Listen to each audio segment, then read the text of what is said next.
Well guys, Rishi Sunak has decided to tell all piss takers who have gone before him to hold his beer with this little peach we've got, so I hope you're ready for it. I ain't going nowhere! This one comes from the BBC, and as Rishi Sunak claiming he was against the bat flu lockdown response that he helped push for nearly 2 years. Yes, as Chancellor, he literally made lockdowns possible through furlough, but is now claiming he was against all of this, which I'm sure has many of you laughing at the sheer audacity of this twat. What a wanker. Yep, despite nearly 2 years of saying follow the science, he's now saying that they shouldn't have followed the science, while also admitting people ignored the damage done to push the narrative. Well, this we already knew, but it is nice to see these scumbags actually admitting it, I've gotta say. Oh, and the wording he used is very telling, as you will see here.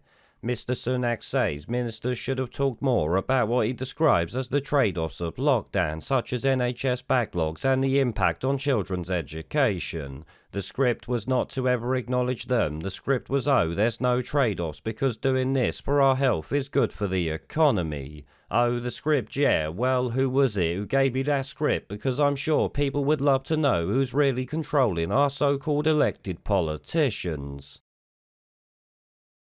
Oh, and if you felt so bad, Mr. Sunak, why didn't you resign in 2020 or 2021 like you did when Boris Johnson got caught for all the things you had known about from day one? Now, obviously, this just makes Rishi Sunak look like more of a snake than the coup on Boris Johnson did, but I expect he's hoping the sheeple don't remember his part in the past 2 years, despite him being made Chancellor just before the lockdowns all kicked off. Oh, and let me tell you, the plan to lock down was already in place then, I'm willing to bet, so he would have known about it when he actually took the job. Furlough schemes and all that take a good month to plan at least, so it sure as shit didn't get worked out in the few days before March 2020, I'm willing to bet.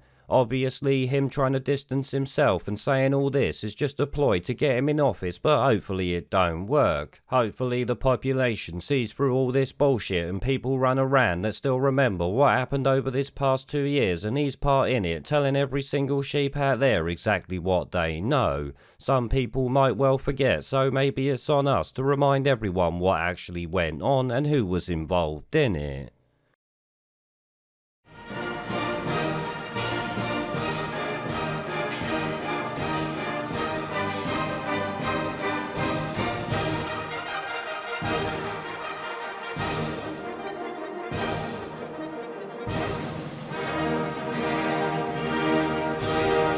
Where